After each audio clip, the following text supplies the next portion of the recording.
Chapitre 7. Contrôler les insectes et maladies du potager.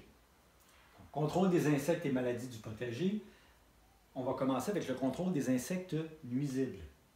On dit en jardinage biologique, le contrôle des insectes nuisibles dépend d'abord des mesures préventives. Évidemment, on a moins de ressources pour combattre les insectes, on a moins de produits qu'en agriculture conventionnelle, donc on va travailler beaucoup plus dans le mode prévention. Et de toute façon, même si on avait des produits, on ne veut pas tant en utiliser en jardinage biologique. Donc on va tout faire pour prévenir les problèmes. Si une intervention devient nécessaire, on utilisera alors des méthodes respectueuses de l'environnement. Mais comme je disais tantôt, on va travailler beaucoup plus sur l'aspect préventif. Il existe de nombreuses mesures préventives en jardinage biologique pour prévenir les problèmes d'infestation par les insectes nuisibles. Premièrement, la qualité du sol. Si les plantes poussent dans un sol de qualité, elles vont être plus vigoureuses, elles vont être plus en santé et plus résistantes aux insectes et maladies que des plantes qui poussent dans un sol pauvre et qui en arrachent un peu. Fertilisation adéquate, la même chose. Les plantes bien fertilisées vont être plus vigoureuses et plus aptes à résister à des problèmes phytosanitaires. Le compagnonnage et la biodiversité, on en a déjà parlé dans le premier chapitre. Plus on va mélanger nos plantes, moins on risque d'avoir d'infestation d'insectes nuisibles. La rotation des cultures, la même chose. En changeant nos légumes de place, on va prévenir certains problèmes phytosanitaires. Il existe des cultivars résistants, ce qui est particulièrement intéressant en jardinage biologique. Donc, il y a des cultivars de certains légumes qui sont moins sensibles aux insectes ou maladies que d'autres cultivars parce qu'elles développent plus ou moins de certaines substances qui attirent ou qui repoussent les insectes nuisibles. Donc, cultivars résistants, ça peut être intéressant. Gestion de l'humidité aussi, éviter de mouiller le feuillage, entre autres. On va y revenir beaucoup dans les maladies fongiques. Si on est capable d'arroser directement au sol sans mouiller le feuillage, on va voir beaucoup moins de maladies fongiques dans la deuxième moitié de l'été. Respecter les distances de plantation, la même chose. Si vos légumes sont un petit peu plus distancés les uns des autres, il y a moins de chances que les insectes passent d'une plante à l'autre. Et la même chose, les maladies le feuillage est moins en contact quand les plantes sont un petit peu séparées et il va y avoir moins de problèmes phytosanitaires quand on respecte les distances de plantation. Au besoin, on peut utiliser des méthodes de contrôle simples mais efficaces. La cueillette manuelle. Donc, vous avez des pucerons sur vos plants, évidemment, vous pouvez enlever les feuilles qui sont atteintes. Même chose pour les maladies. Des barrières physiques, comme on voit ici, des filets qui vont venir empêcher, ou encore des agrotextiles qui vont empêcher les insectes de venir rejoindre les plants, de les attaquer. Donc, les barrières physiques, ça peut être assez efficace comme système.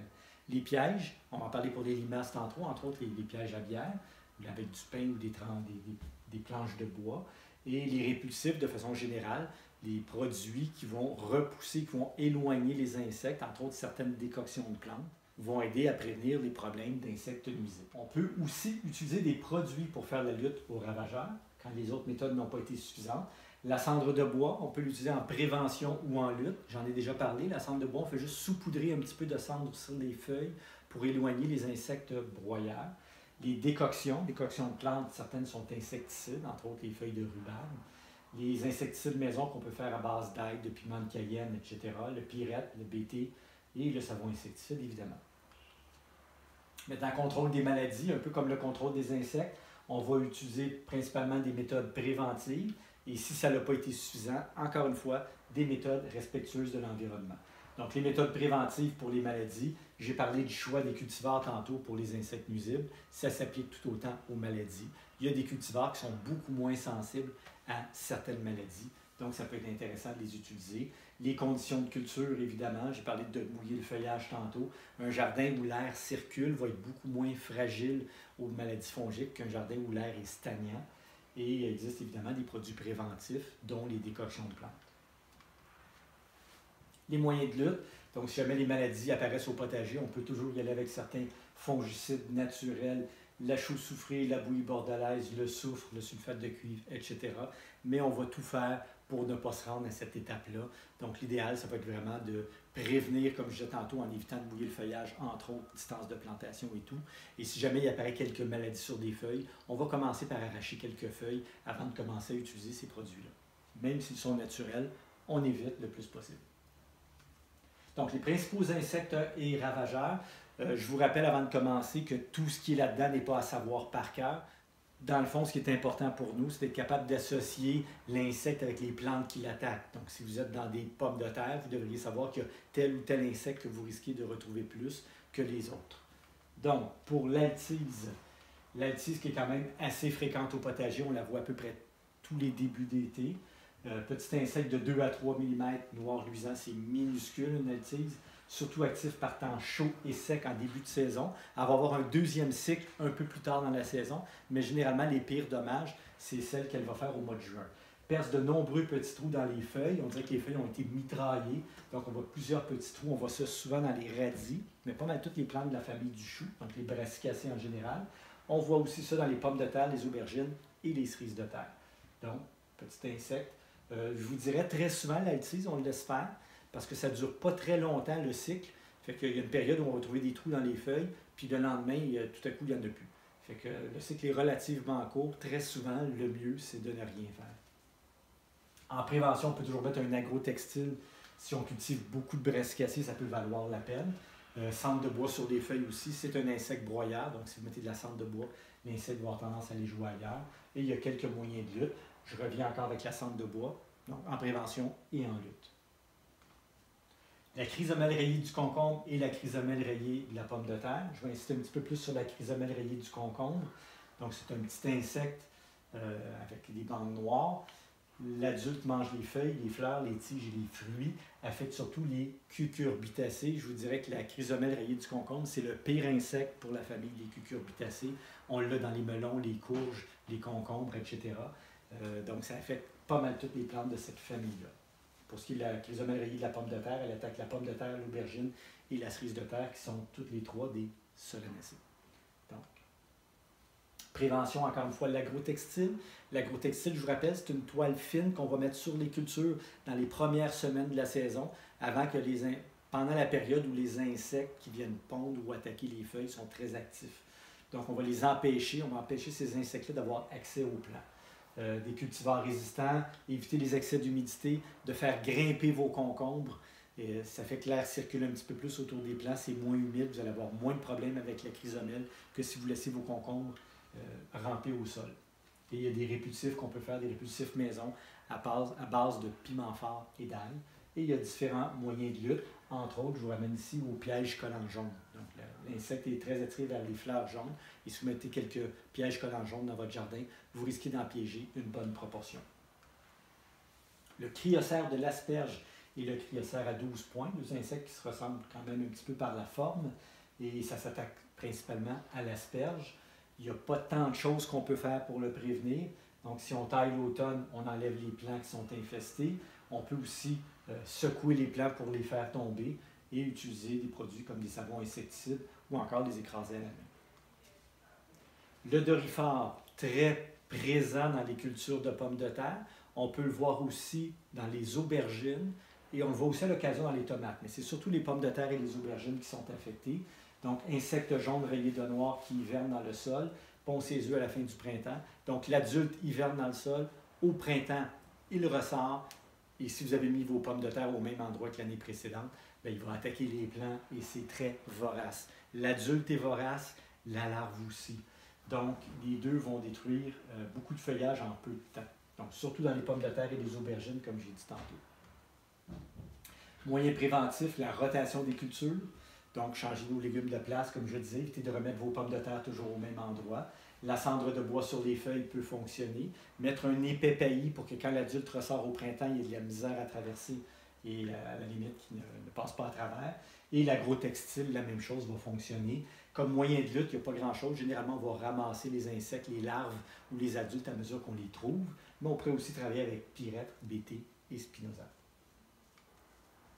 Les limaces. Ce n'est pas un insecte, la limace, c'est un mollusque, mais c'est très présent aussi dans les potagers, surtout les étés très humides.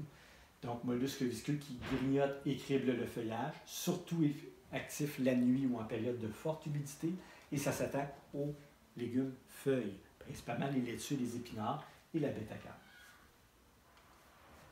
Moyen préventif, garder le potager propre, éviter qu'il y ait un paquet d'affaires qui traînent autour du jardin. Généralement, les limaces vont aller se réfugier si vous laissez traîner des planches de bois ou des jouets pour enfants. Donc, évitez que ça soit encombré autour du jardin.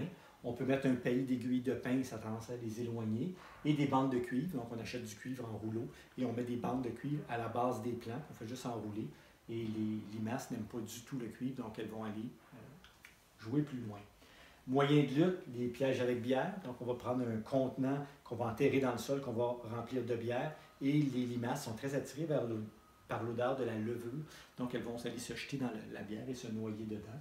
Autre truc, des tranches de pain ou des planches de bois. Sur le même principe que je disais tantôt, les choses qui traînent, les limaces vont se réfugier.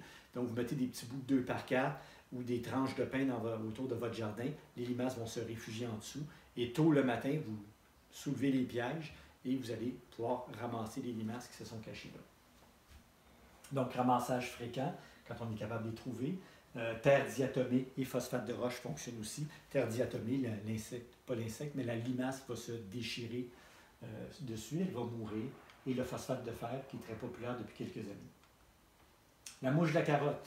Donc là, ici, on voit la mouche. Mais si vous avez de la mouche de la carotte dans votre jardin, ce n'est pas la mouche que vous allez voir, c'est la larve qui va venir à l'intérieur de la carotte et qui va creuser des espèces de tunnels noirs. Évidemment, la carotte n'est plus comestible et plus vendable non plus. Ça va de soi. Donc, mouche qui pond ses œufs à la base de la racine. Les larves creusent des tunnels dans la racine.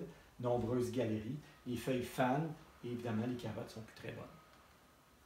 Prévention, compagnonnage avec l'oignon. J'en ai déjà parlé un petit peu plus tôt quand j'ai parlé de compagnonnage.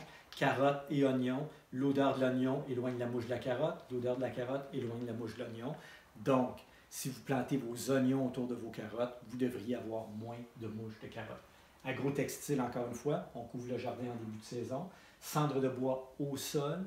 Donc, la cendre de bois doit être au sol parce que c'est un insecte qui pond à la base des plants. Pour les insectes broyeurs, la cendre de bois, on la met sur les feuilles, mais pour les mouches qui viennent pondre à la base des plants, on met la cendre de bois au sol. Buter, donc en cachant la base de la carotte, l'insecte a moins tendance à les pondre. Rotation des cultures, éviter les composts frais. Les composts frais attirent les mouches en général. Donc, assurez-vous que votre compost est bien décomposé, surtout pour vos légumes racines comme les carottes et les oignons. Les moyens de lutte, il n'y en a pas, on arrache tout simplement. Mouche du chou, un peu comme la mouche de la carotte, donc vous ne verrez pas la mouche, ce que vous allez voir c'est la larve. Donc vous allez voir des choux qui tranquillement s'affaissent. Et si vous arrachez le plant, vous allez trouver des petits vers blancs comme ça à la base. Donc c'est les larves de la mouche du chou. Donc mouche qui pond ses œufs près du collet. Les larves mangent les racines, on voit, ils creusent à l'intérieur. Évidemment, le plant flétrit et dépérit. Ça affecte toutes les plantes de la famille des brassicacées. Donc on appelle ça la mouche du chou, mais en réalité c'est la mouche des brassicacées. Agrotextile, encore une fois, en prévention. On peut toujours planter après la mi-juin, mais ça, c'est une option que j'aime moins parce que la saison est tellement courte. Donc, cendre de bois au sol, comme la mouche de la carotte, et éviter le compost frais. Même chose que la mouche de la carotte. Et encore une fois, on peut juste arracher. Il n'y a pas grand-chose qu'on peut faire pour lutter. Mouche de l'oignon, semblable à la mouche de la carotte et la mouche du chou, mais celle-là va attaquer plutôt les plantes de la famille de l'oignon. Donc, l'oignon, l'ail et le poireau. Les larves, je m'excuse, l'adulte pond ses œufs à la base du bulbe, les larves vont gruger et les feuilles jaunissent. Et encore une fois, le plant s'affaisse et dépérit. Donc, oignon, ail et poireau. Compagnonnage avec la carotte, j'en ai parlé un petit peu plus tôt. Agrotextile, cendre de bois au sol parce que c'est une mouche qui pond à la base des plants. Rotation, éviter le compost frais. Et encore une fois, il n'y a pas grand-chose qu'on peut faire. On arrache. Le papillon du céleri est assez spectaculaire. C'est vraiment une très belle chenille multicolore. Elle est grosse. Donc, larve verte de 5 à 10 cm de long, rayée de jaune et de noir. Donc, on voit c'est très spectaculaire comme larve. S'attaque au feuillage des apiacées, principalement céleri, persil et panais. Donc, compagnonnage. Donc, on va mettre d'autres plantes autour pour éloigner le papillon pour pas qu'il vienne retrouver le céleri. Et on va, comme moyen de lutte, on peut tout simplement ramasser les chenilles. Si vous les écrasez, vous allez voir que ça sent très mauvais.